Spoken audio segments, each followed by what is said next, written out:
Okay, so in this video, we want to talk about DNS and how to implement DNS. So when we talk about DNS or domain name systems, we are looking at a server that is able to resolve domain names into IP addresses. Okay, that is basically what DNS does. So it's a system or a server that is used to resolve domain names into IP addresses. Okay, all right. So you remember or you recall that when I was promoting this particular server to become a domain controller, I had been mentioned that it was already or it's also installed a DNS rule. Okay, so in that sense or in that vein, this particular server, which is acting as our domain controller, is at the same time our DNS server.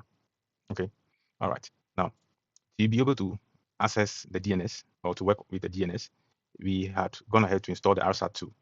Okay, now this RSAT tool, one of the roles we had installed on it is the DNS tool.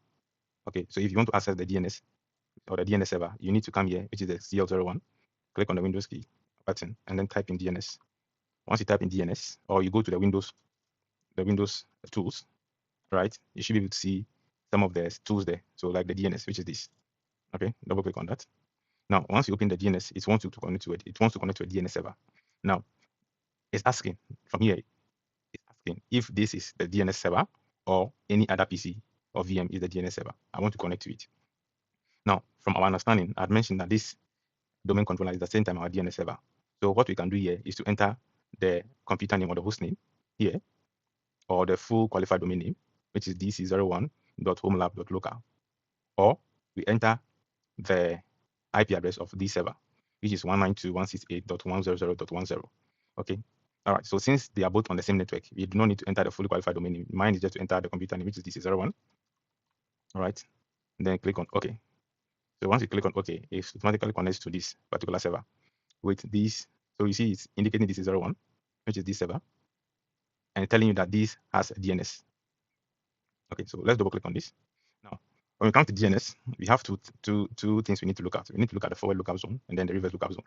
These two zones, basically what they do is to, first of all, the forward lookup zone will resolve domain names into its corresponding IP addresses, and then the reverse lookup zone will do the reverse. Okay, so they work hand in hand. So the reverse lookup zone will also look at resolving IP addresses into its corresponding domain names. Now, so in the DNS setup, automatically the forward lookup zone most of the times is set up for you already. So if you double click on this, open this, go to homelab.local, you realize that all this has been set up for you already. All right, so it's already resolved into its corresponding IP addresses. Now, we have a tool to check if that is actually correct, which is the nslookup. So just go to CMD and type in nslookup, hit the enter key. This is telling you that the DNS server is 192.168.100.10. Okay, now from here, you're able to tell that the CL01, which is what we are sitting on, is the .20 address.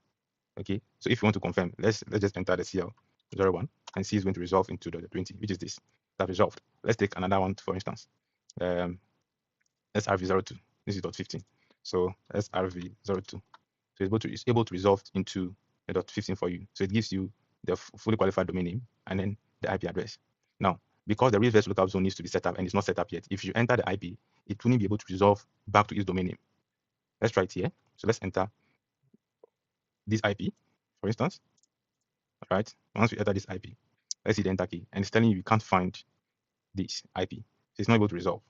Reason being that the reverse lookup zone hasn't been set up to resolve IP addresses to corresponding domain names. Okay.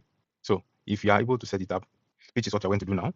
So once you are here, you right click on this, click on new zones, go to next, make sure it's on primary zones, make sure this is checked. Go to next, and then make sure it's on the home lab local. You're not looking at forest, you're looking at just a domain, a single domain. So go on and click on next. And we're also looking at IPv4. Okay, so go to next. And now you're entering the network ID, which of course, if it should come back to check what our network ID is. So ipconfig. Then our network ID is 192.168.100, which is just this. All right. The .20 basically tells you which particular endpoint or VM it is assigned to. All right. It's just talking about a client device. Now, this is our network ID.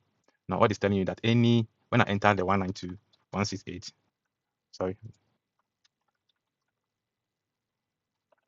.100, what is basically telling you that let my DNS server handle every device that is starting with these numbers.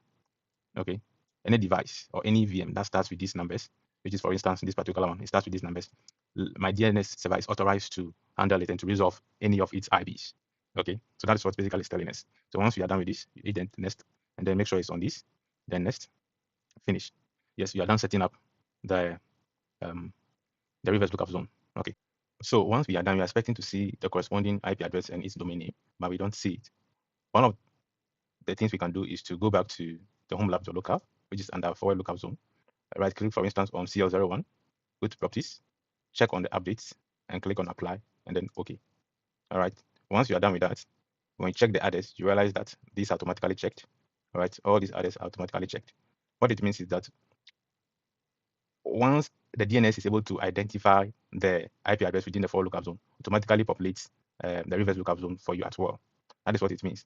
But when we come back here, we do not see it here. As well, when we refresh, come back to refresh, we see that the pointer for the CL01 is being identified. Have you realized it? So if you should come back here and then go back to nslookup, right, and enter the IP address for CL01, you should be able to resolve to the CL01, okay, which is 20, right? Okay, so you realize that it's able to resolve. You see, it works. But what about the others? What about the others? You don't see them here. One of the things or reasons why you may not see them is because the devices are not live, or they are not on. I mean, the VMs are not on. Or even if they are on, you may probably need to go to the VMs and restart the VMs, right? Or do a group policy update. But what I can do is to restart this VM. Once we come back after restarting and then we go back to refresh these, we should be able to see the IP address of the server 022 as well. Okay, so let me go ahead and restart this server 02. All right, so okay, now let's go back and log in with our admin password, home lab, admin credentials. Yeah.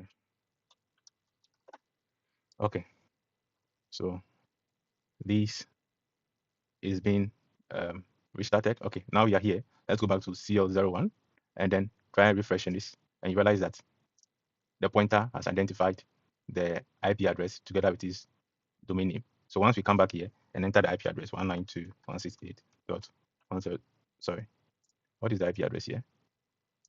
That is 15, all right? 192.168.100.15, and hit the enter key. You should be able to see that it's resolved. You see, so that is how the DNS manager does its things. Okay, thank you.